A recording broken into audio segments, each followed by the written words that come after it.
आउज़बिल्लाहिमिनश्शैतानिर्रजीम बिस्मिल्लाहिर्रहमानिर्रहीम। सजनों बेलियो मित्रों की हाल चाल है। मैं तुहाडा दोस्त मोहम्मद अली खिज़र ते अज मैं जनाब हवेली लखा की सरजमीन ते मौजूद हाँ।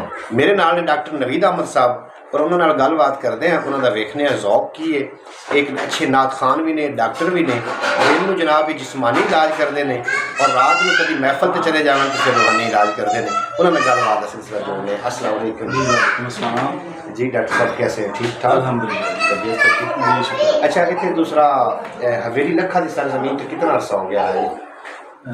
खिजर साहब मैंने तकरीबन 7 साल 7 साल हो गए जी। तो हवेली लखा के लोग किमें दे? माशाल्लाह बहुत अच्छे लोग ने, बाज़ौक लोग ने जी माशाल्लाह। ख़ास तौर पे रबीउल अव्वल दा महीना इतने खूबसूरत उन्होंने बाजार सजाए होंगे ने, इतना ज़ौक और इतने महफिल होंदियां ने माशाल्लाह, बहुत ही बाज़ौक है।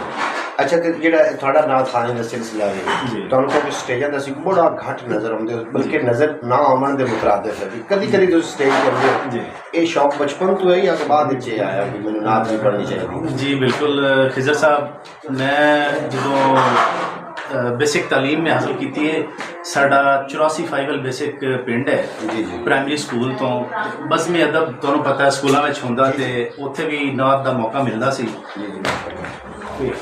शौक भी हैगा सी जी जी। अगे फिर जो इतने हवेली है, मेरे एक दोस्त ने पीर साहब जी जी, उन्होंने मैं महफलों से जाता सी ते मौका मिलता सी, हाज़री सना खानी का हाज़री का मौका मिलता सी।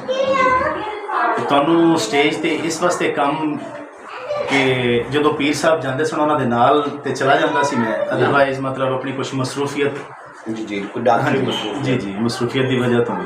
अच्छा डॉक्टर साहब, ये थोड़ा शौक बचपन तो है बाद होया? जी बिल्कुल बचपन तो शौक है और मेरी दुआ है कि ये शौक सना खानी का हर मुसलमान को होए, क्योंकि हजूर की सना किस्मत वाले होंगे ने जोड़े हजूर की सना करते हैं और अल्लाह पाक सारे तौफीक देवे, हिम्मत देवे, सना करनी चाहिए। एक और सवाल है जी, थोड़ी अपना जाती तौर पर सवाल है जी, कभी किसी को डर भी आया? डर जी अल्लाह पाक की जात तो बाद तो पता है यह दौर ही हो जाए कि या फिर बंदा बीवी को डरता है।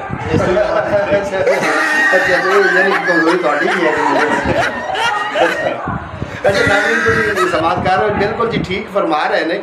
और खौफ मैं एक सीरीयस गल तुहाडे नाल करदा चला। खौफ एक ऐसी शै है, एक खौफ के बारे में गलबात करांगे, उस तो बाद अपना रसूल मकबूल सुनते हैं। एक कुत्ता हड्डी खा रहा तो शेर आ रहा सी डॉक्टर साहब जी, जो कुत्ते ने शेर को वेख्या ना भी शेर आ गया तो उन्हें को खौफ कर गया, डर गया। उन्हें छेती नाल ना हड्डी को बड़ा जोर नाल चक मारिया तो नाल आखन लग पिया भी यार शेर खाने का बड़ा मज़ा आया, एक शेर होर लग जाता ना तो मज़ा दोबारा हो जाता।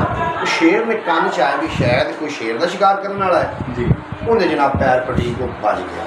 कोल बैठा बांदर, वो बांदर उन्हें आखन लगा भी वो यार शेर में जाके उस आके मैं शेर में दसना कि उन्हें एवं किया जी। कुत्ते आके जाके दस दे, वो जनाब गया और शेर में गल की करना एवं प्रैंक किया, मजाक किया तो तू वाकई डर गया। उस आके चल यार उस जोड़ा है ना जी बांदर उन्हें कान से बिठाया तो कुत्ते ने टुर पाया।